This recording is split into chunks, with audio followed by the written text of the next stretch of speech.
कहानी का शीर्षक है अमराई में पुलिस चौकी। उस अमराई में सावन के लगते ही झूला पड़ जाता और विजयादशमी तक पड़ा रहता।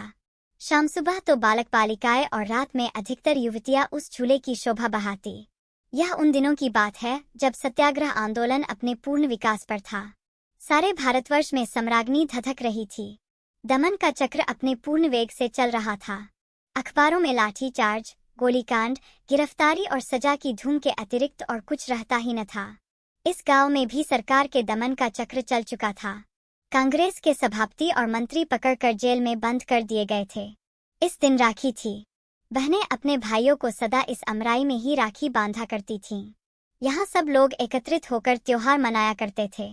बहनें भाइयों को पहले कुछ खिलाती, माला पहनाती, हाथ में नारियल देती और तिलक लगाकर हाथ में राखी बांधते हुए कहती, भाई इस राखी की लाज रखना, लड़ाई के मैदान में कभी पीठ न दिखाना। एक तरफ तो राखी का चित्ताकर्षक दृश्य था, दूसरी ओर छोटे छोटे बच्चे और बच्चियां झूले पर झूल रहे थे। इनके सुकुमार हृदयों में भी देश प्रेम के नन्हे नन्हे पौधे प्रस्फुटित हो रहे थे। बहादुरी के साथ देश के हित के लिए फांसी से लटक जाने में वे भी शायद गौरव समझते थे। पहले तो लड़कियां कजली गा रही थी। एकाएक एक छोटा बालक का उठा, झंडा ऊंचा रहे हमारा। फिर क्या था, सब बच्चे कजली जली तो गए भूल और लगे चिल्लाने, झंडा ऊंचा रहे हमारा। इसकी खबर ठाकुर साहब के पास पहुंची। अमराई उन्हीं की थी। अभी 3 ही महीने पहले वे राय साहेब हुए थे। आनरेरी मजिस्ट्रेट वो थे ही और थे सरकार के बड़े भारी खैरख्वाह। जब उन्होंने सुना कि अमराई तो असहयोगियों का अड्डा बन गई है, प्रायः इस प्रकार वहां रोज ही होता है, तो वे बड़े घबराए। फौरन घोड़ा कसवा कर अमराई की ओर चल पड़े। किंतु उनके पहुंचने के पहले ही वहां पुलिस भी पहुंच चुकी थी। ठाकुर साहब को देखते ही दरोगा नियामत अली ने बिगड़ कर कहा, ठाकुर साहब, आपसे तो हमें ऐसी उम्मीद न थी। मालूम होता है कि आप भी उन्हीं में से हैं। यह सब आपकी ही तबीयत से हो रहा है, लेकिन इससे अमन में खलल पड़ने का खतरा है। आप 5 मिनट के अंदर ही यह सब मजमा यहाँ से हटवा दीजिए, वरना हमें मजबूर दोकर लाठियां चलवानी पड़ेंगी। ठाकुर साहब ने नम्रता से कहा, दरोगा जी जरा सब्र रखिए, मैं अभी यहाँ से सबको हटवाए देता हूँ। आपको लाठियां चलवाने की नौबत ही क्यों आएगी। नियामत अली का पारा 110 पर तो था ही। बोले, फिर भी मैं आपको पहले से आगाह कर देना चाहता हूँ कि ज्यादा से ज्यादा 10 मिनट लगे, नहीं तो मुझे मजबूरन लाठियां चलवानी ही पड़ेंगी। ठाकुर साहब ने घोड़े से उतरकर अमराई में पैर रखा ही था कि उनका 7 साल का नाती विजय हाथ में लकड़ी की तलवार लिए हुए आकर सामने खड़ा हो गया।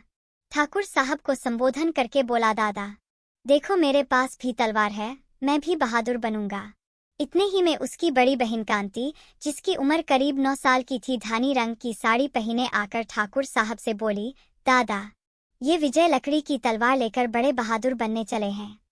मैं तो दादा स्वराज का काम करूंगी और चरखा चला चला कर देश को आजाद कर दूंगी। फिर दादा बतलाओ, मैं बहादुर बनूंगी कि ये लकड़ी की तलवार वाले। विजय की तलवार का पहला वार कांति पर ही हुआ। उसने कांति की ओर गुस्से से देखते हुए कहा, देख लेना किसी दिन फांसी पर न लटक जाऊं तो कहना। लकड़ी की तलवार है तो क्या हुआ, मारा कि नहीं तुम्हें। बच्चों की इन बातों में ठाकुर साहब क्षण भर के लिए अपने आप को भूल से गए।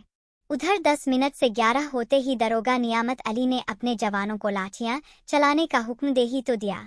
देखते ही देखते अमराई में लाठियां बरसने लगी। आज अमराई में ठाकुर साहब के भी घर की स्त्रियां और बच्चे थे और गांव के भी प्रायः सभी घरों की स्त्रियां, बच्चे और युवक त्योहार मनाने आए थे। उनकी थालियां राखी, नारियल, केसर, रोली, चंदन और फूल मालाओं से सजी हुई रखी थीं। किंतु कुछ ही देर बाद जिन थालियों में रोली और चंदन था, खून से भर गईं। जब पुलिस मजमे को तितर बितर करके चली गई तो देखा गया कि घायलों की संख्या करीब 30 की थी, जिनमें अधिकतर बच्चे, कुछ स्त्रियां और 8-7 युवक थे। विजय को सबसे ज्यादा चोट आई थी। चोट तो कांति को भी थी, किंतु विजय से कम। ठाकुर साहब का तो परिवार का परिवार ही घायल था। घायलों को उनके घरों में पहुंचाया गया और अमराई में पुलिस का पहरा बैठ गया। विजय की चोट गहरी थी, दशा बिगड़ती जा रही थी। जिस समय वह अपने जीवन की अंतिम घड़ियां गिन रहा था, उसी समय कोर्ट से ठाकुर साहब के लिए सम्मन आया। उन्हें कोर्ट में यह पूछने के लिए बुलाया गया था कि उनका आम का बगीचा असहयोगियों का अड्डा कैसे और किसके हुक्म से बनाया गया।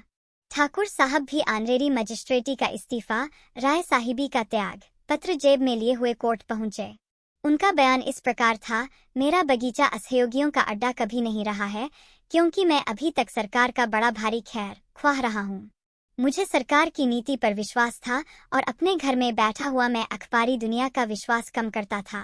मुझे यकीन ही न आता था कि न्याय की आड़ में सरकार निरीह बालक, स्त्रियों और पुरुषों पर कैसे लाठियां चलवा सकती है। परंतु आज तो सारा भेद मेरी आंखों के ही आगे विषैले अक्षरों में लिखा गया है। मेरा तो यह विश्वास हो गया है कि इस शासन विधान में जो प्रजा के हितकर नहीं है, अवश्य परिवर्तन होना चाहिए। हर एक हिंदुस्तानी का धर्म है कि वह शासन सुधार के काम में पूरा सहयोग दे। मैं भी अपना धर्म पालन करने के लिए विवश हूँ और यह मेरी राय साहिबी और ऑनरेरी मजिस्ट्रेटी का त्यागपत्र है। ठाकुर साहब तुरंत कोर्ट से बाहर हो गए। 4 दूसरे हो दिन से उस अमराई में रोज ही कुछ आदमी राष्ट्रीय गाने गाते हुए गिरफ्तार होते और 60 साल के बूढ़े ठाकुर साहब को सरकार के इतने दिन की खैर ख्वाही के पुरस्कार स्वरूप 6 महीने की सख्त सजा और 500 का जुर्माना हुआ। जुर्माने में उनकी अमराई नीलाम कर ली गई। जहां हर साल बरसात में बच्चे झूला झूलते थे, वहीं पर पुलिस के जवानों के रहने के लिए पुलिस चौकी बनने लगी।